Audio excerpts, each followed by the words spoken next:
¿Qué tal, amigos? Bueno, pues bienvenidos una vez más. Bienvenidos a este espacio que hemos llamado Hablemos de Evaluación. El día de hoy es especial, es valor total. Y bueno, pues hemos decidido hablar sobre cómo evaluar un club de fútbol. ¿Cuánto vale un equipo de fútbol? ¿Cómo se llega a eso? Recuerden, este programa está dirigido a estudiantes de especialidad y maestría en evaluación. Entonces, bueno, vamos a ir devastando un poco. Por ejemplo, lo primero que vamos a hacer, bueno, yo soy el presentador, pero bueno, yo no soy el autor. Aquí permitan un segundo en lo que reubico la pantalla. Aquí están viendo, este es un trabajo de la Universidad de Sevilla, de la Facultad de Turismo y Finanzas, para obtener el grado de Finanzas y Contabilidad, valoración de un club de fútbol, y es un trabajo de fin de grado presentado por María García Lama, siendo el tutor el profesor doctor Antonio Jesús Blanco Oliver. Bueno, si ustedes, queridos amigos, desean saber sobre cómo evaluar un club de fútbol, hay varios trabajos. Por ejemplo, pueden poner valoración de un club de fútbol, Valencia Fútbol Club, y les va a aparecer uno de la valoración del Club de Valencia, de la Universidad de allá, pero por ejemplo de licenciatura, tiene 150 hojas. Este que vamos a presentar hoy en unos 10, 15 minutos es un trabajo de 50 hojas. Entonces, este es de licenciatura, 50 hojas. Hay uno en la Politécnica de licenciatura de 150 hojas, pero por ejemplo también hay uno, cómo evaluar un club de fútbol de doctorado, ese son 450 hojas. Entonces, el propósito de este video, bueno, pues es abrir un poco la mente de los estudiantes, que sepan, a lo mejor algunos no se imaginan cómo se ve. Entonces, bueno, lo estamos abordando desde el punto de vista de valoración de empresas y vamos a tratar de explicar un poco. Aquí he puesto las ideas principales del autor. Por ejemplo, nos dice, se trata de llegar a un valor intrínseco y no un valor de mercado ni de su precio. Entonces, ¿qué quiere decir intrínseco? Todas las cualidades que hay adentro que lo hacen valer, ¿no? Por un lado, este autor usa dos métodos. El primer método es el método, valoración estática, es el valor patrimonial. En algunos libros, por ejemplo, lo manejan como valor patrimonial contable ajustado. ¿Por qué ajustado? Porque como tú sabes, muchas cosas no valen en el mercado lo que valen en libros. Por ejemplo, tú compras una camioneta de 900,000 pesos y en libros la ley dice que el valor de rescate es 10%, 90,000 pesos. Después de 6 años que la deprecias, el valor en libros son 90,000 pesos. Pero si tú sales al mercado y buscas cuánto están esas camionetas, no están en 90,000 pesos, están en 180, 200,000 pesos. Entonces, por eso muchas empresas cometen el error de tomar sus valores contables o de libros como de mercado. Pudiera ser que en algunos casos coincidan o no, pero por eso si tú lo buscas así lo vas a encontrar. Valor patrimonial contable ajustado. Una valoración estática es una valoración mediante activos y pasivos y por tanto es un modelo donde se utiliza información exclusivamente de la composición de activos, la documentación y bueno, tiene una desventaja que se basa únicamente en el presente y no considera el futuro. El otro método es el primer método que usa. El segundo método que usa es el método de descuentos de flujos de caja, ¿no? El modelo de flujo de caja libre. Siempre esto es en función de las expectativas futuras, ¿no? En este caso, a diferencia del otro donde se basa en el experto, en este caso, en el método es la capacidad para generar cash flow al aplicar y sin embargo, bueno, se tienen en cuenta los escenarios positivos, negativos y, por ejemplo, en este caso, este trabajo hace la simulación Monte Carlo y con eso obtiene un valor. Luego hace el escenario optimista o positivo, donde los ingresos son los altos, los costos los menos, y luego hace el pesimista, donde los ingresos son los medios, los costos los más altos, y saca tres valores. Ahorita vamos a llegar a eso, pero bueno, es importante la valoración de activos con método estático y el descuento de flujos de caja, ¿no? Basado en las proyecciones futuras. Entonces, bueno, usa ese famoso que has visto, el enfoque Monte Carlo, donde se corren 10,000 escenarios posibles. ¿Cómo está compuesto este tema? Digo, esta investigación. Bueno, son 6 capítulos, aquí lo ves. El primero es los temas y los objetivos. El segundo es análisis histórico y estratégico del sector del fútbol en España. Tercero, análisis económico y financiero de la entidad. Comparativa de los distintos tipos de derechos televisivos. Valoración del Real Betis utilizando el modelo de descuento de flujos de caja, como te decía, con 3 escenarios, optimista, pesimista y el medio. Y el modelo estático, un valor teórico contable. Y conclusiones.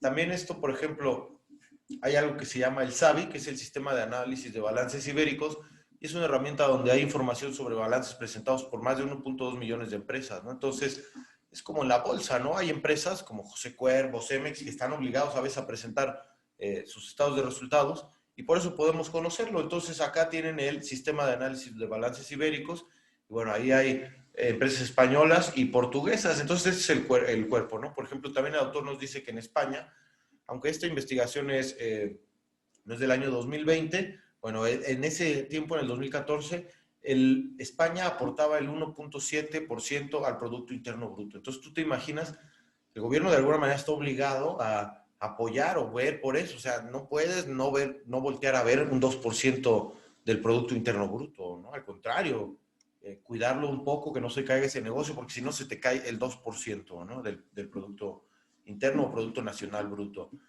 Y bueno, los clubes son sociedades, otra idea que nos da el autor es generalmente son sociedades anónimas, deportivas, y por lo general siempre tienen alguna deuda con Hacienda y con la Seguridad Social. Entonces, por ejemplo, los clubes que han venido colocando deuda pero aumentándola, la agencia tributaria advirtió que podría aplicarles medidas de embargo, ¿verdad? Porque, o sea, no bajas tu deuda, sino cada año colocas más y más, ¿dónde vas a parar? En cambio, por ejemplo, a los clubes que han venido colocando deuda, pero cada año la reducen, para ellos hay incluso incentivos fiscales, ¿no? Entonces son ejemplos, ¿no? Que nos plantea el autor. Ahorita vamos a ver lo de los ingresos, la taquilla, cómo se negociaba antes, cómo se negociaba ahora. Pero, por ejemplo, en el análisis de cuentas de pérdidas y ganancias, por ejemplo, tenemos ingresos por asistencia a los estadios. Entonces, el aficionado es la llave de entrada pues, a todos los ingresos. Los clubes generalmente apuestan por los abonados. Por ejemplo, un dato que está medido es que una persona que asiste generalmente, o de los que están así abonados, el 70% compra una camiseta. Entonces, puedes sacar una proyección de camisetas en base a otro número, un indicador directo y un indirecto. Ingresos por publicidad, bueno, pues ingresos por vallas, banquillos, uniforme, e incluso el mismo nombre o el patrocinio del estadio. También, por ejemplo, ingresos extraordinarios por la venta de jugadores, ingresos por explotación, abonados, ingresos financieros por intereses o ingresos extraordinarios, subvenciones, ingresos por derecho de imagen. Por ejemplo, aquí el autor nos dice que en España hay a veces subvenciones, como te decía, de parte del gobierno, que decir, o sea, yo te quiero apoyar, pero bueno, te quitaba el presupuesto, entonces puede haber subvenciones para mantenimiento de inmuebles, de estadios, quizá para que están etiquetados como infraestructura para hacer crecer el deporte, yo qué sé, pero bueno, nos dice así que hay subvenciones muy específicas donde el gobierno trata de transferirle recursos a los estadios. Obviamente no le puede mandar para que compre un jugador, ¿verdad? Pero sí para mantenimiento, ¿no? Ya ellos sabrán cómo lo etiquetan en su presupuesto, son programas, pero hay subvenciones o ingresos extraordinarios. Ese es el punto. Siguiente, bueno, los gastos, pues es igual, el gasto personal es sueldos y salarios de la plantilla deportiva y no deportiva, así como la seguridad social. En teoría deberían cubrirse, ¿no? Estos gastos. Otros gastos de explotación, bueno, indirectos puede ser como el transporte, ¿no? Los vuelos y gastos financieros, diferentes intereses que los clubes tienen que cubrir. Entonces, aquí llegamos, por ejemplo, a la primera tabla que nos presenta. Antes de eso, bueno, una pequeña reflexión.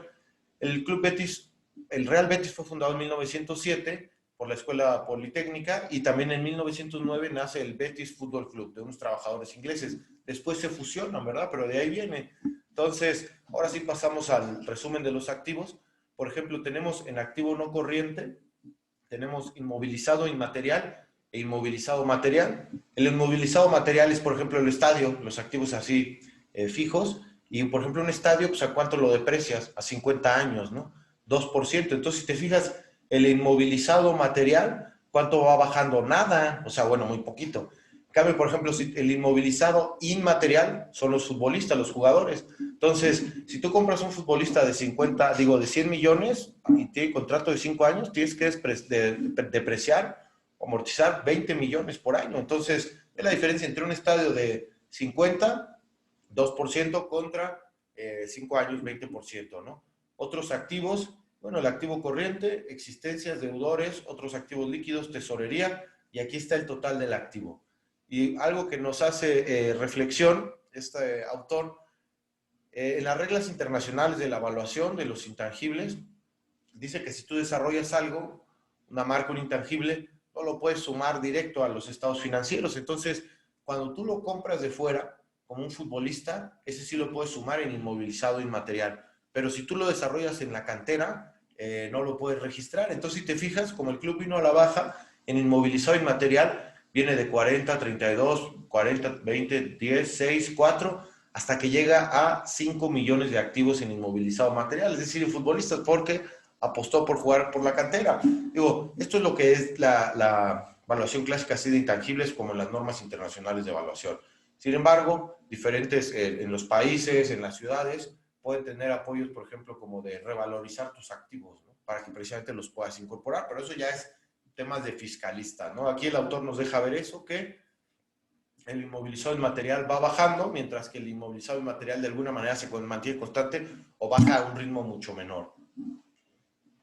Pero si vemos, el total de activos de todos va bajando. En el 2006 tenían 120,000 millones y acá ya nada más 35,000 millones, ¿no? Entonces, acá después, en patrimonio neto, perdón, son 120 millones de euros, 114, hasta 35 millones de euros. Y ahora el patrimonio, igual en el 2006 tenían 47, va bajando. En el 2013 ya nada más tienen 1.6 millones, ¿no? Capital suscrito igual. Bueno, ese se mantiene. Otros fondos propios, ese también va bajando, bajando. Entonces, aquí tenemos el final, los pasivos también van bajando, ¿verdad? El pasivo corriente de 63 a 12. Total pasivo y patrimonio neto 120, 114, 106, pero baja hasta 35, es una cuarta parte, ¿no?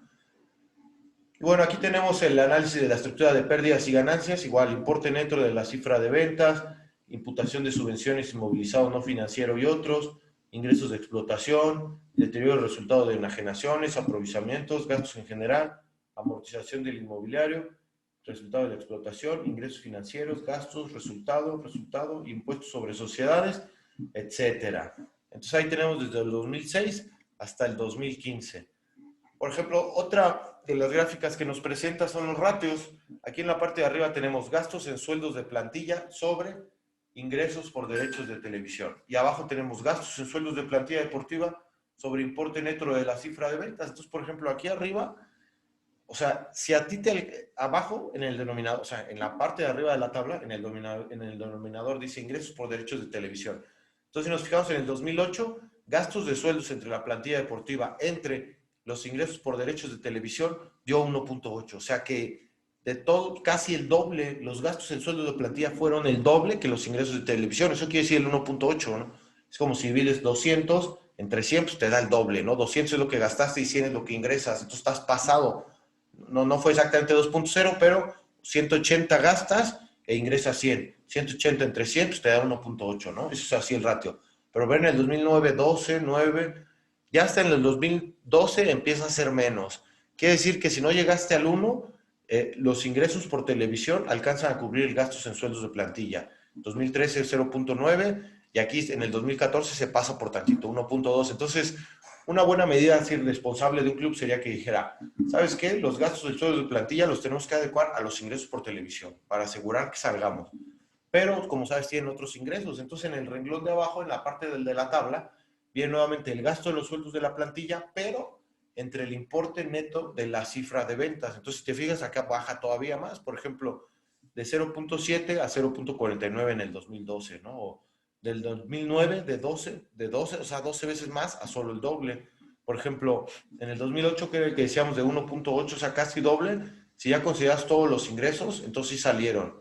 Vamos a ver únicamente la parte de abajo. 2006, 60%, 83%, 95%. En el 2009, por ejemplo, se pasaron, o sea, ahí generaron más deuda. 2010 también se pasaron, ahí debieron de haber pedido prestado para salir. Pero, por ejemplo, en el 2011, perdón, lo bajaron a la mitad, o sea, le sobró el 40%, quizá lo destinaron a pago de deuda, ¿no?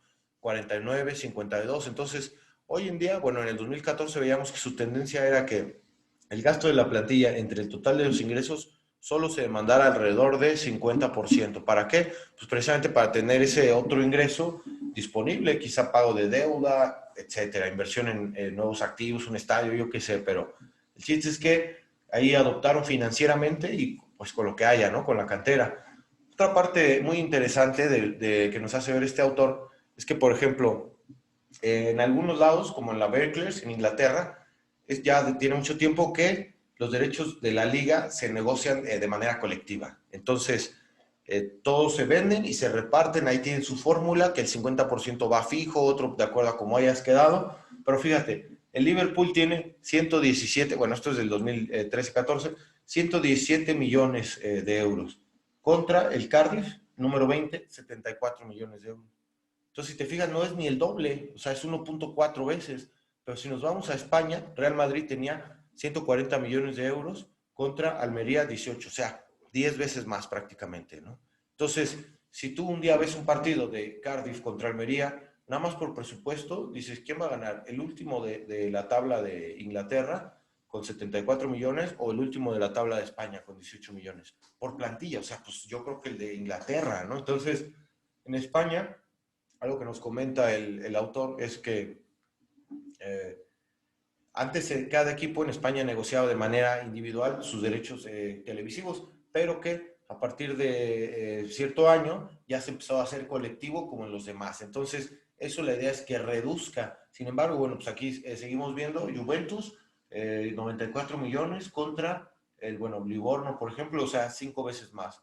Inglaterra es que sea la más justa, ni 2 veces, acá 5 veces, acá hasta 10. La Bundesliga 36, bueno, también la más justa, casi el doble nada más contra el Eintracht. Y la de Italia, 44 contra el Ajaccio, disculpen la pronunciación, 3 veces más. Entonces la liga más, con más disparidad es la liga española. No es raro, ¿va? Que sea la liga donde Barcelona y Real Madrid juegan en otro planeta. De repente hay algunos en la escuela, como el Atlético, ahí que anda, pero en los últimos quizá 8 o 10 años, ellos han jugado otro torneo, ¿no? Entonces, ¿qué más?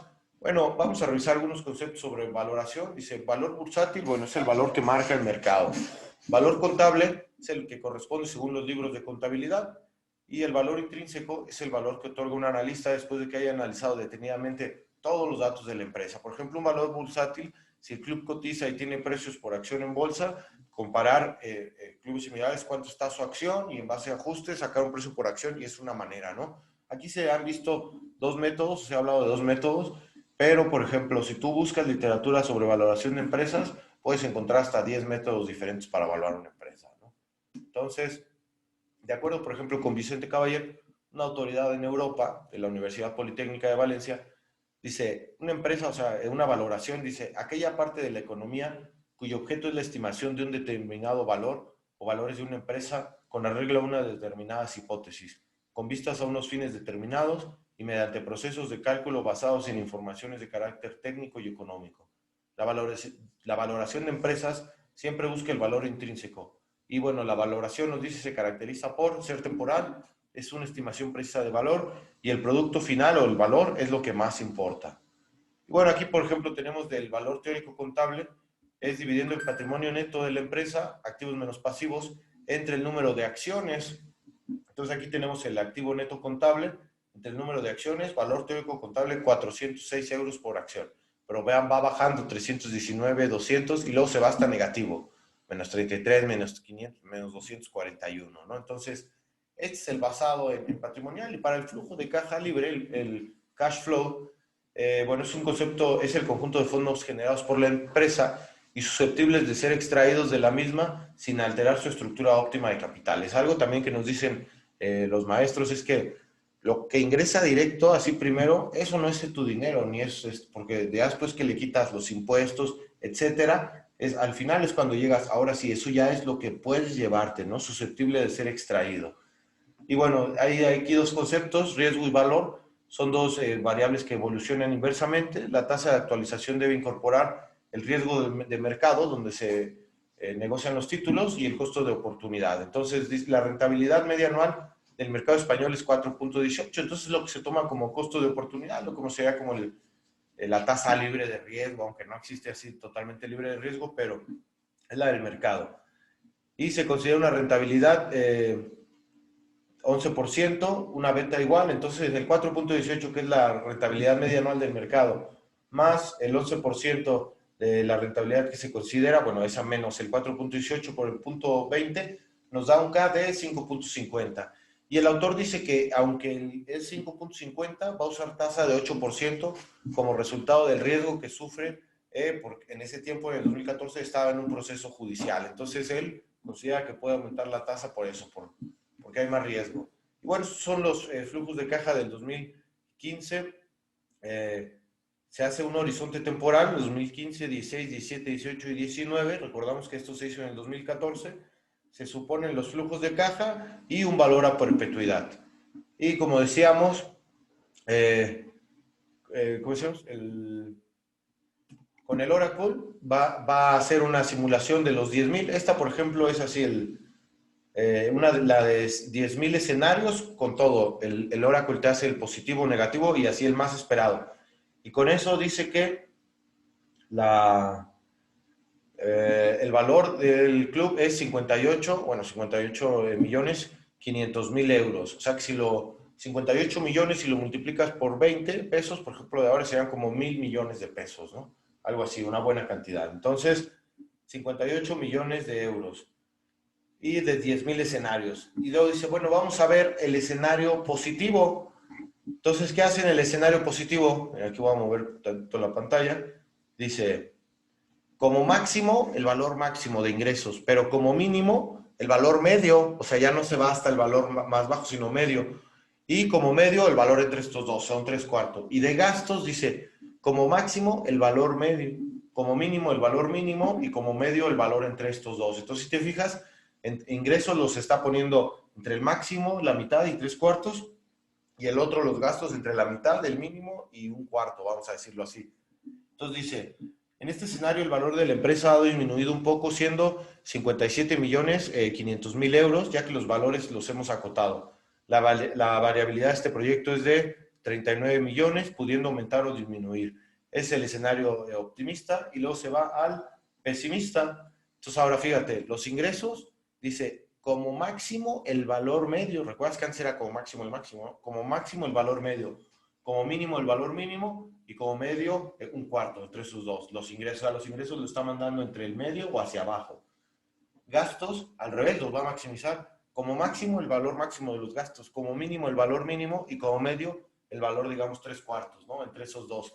Entonces, con el escenario pesimista, el valor de la empresa de Tomos es 57 millones 500 mil euros y la variabilidad de este escenario es de 39 millones. Entonces, te fijas, 57 541 mil euros y acá 57 millones 500 mil, o sea, no varía casi nada. Y bueno, él concluye con el valor de Monte Carlo de los 10 escenarios, que bueno, en los 10,000 escenarios ya estaban incluidos todos los valores, los escenarios positivos, negativos, optimistas, pesimistas. Entonces él dice que es esto, ¿no? Recordemos que este sería el punto. Entonces serían 58 millones 500 mil euros. Conclusiones, dice, bueno, el fútbol es el sector de ocio en España que representa más, el 1,7 del Producto Interno Bruto. La mayoría de los clubes no son autosuficientes operativamente hablando, es decir, los ingresos que generan no son suficientes para cubrir los gastos. Los ingresos de televisión, si no son negociados de manera colectiva, puede afectar a los equipos más débiles, como vimos ahí en la tabla, y la partida de inmovilizado inmaterial ha bajado debido a que el club ha dejado de comprar jugadores y ha decidido apostar por la cantera. Bueno, amigos, pues esperamos que les haya gustado este especial valor total, cómo se evalúa un club de fútbol. Recordemos, son solo dos métodos, hay muchísimos más, pero bueno, nos vemos en el siguiente especial valor total, cómo dar valor a un vino. Y bueno, pues esto ha sido todo. Muchas gracias, nos vemos en la próxima para que usted y yo sigamos hablando de evaluación. Hasta luego.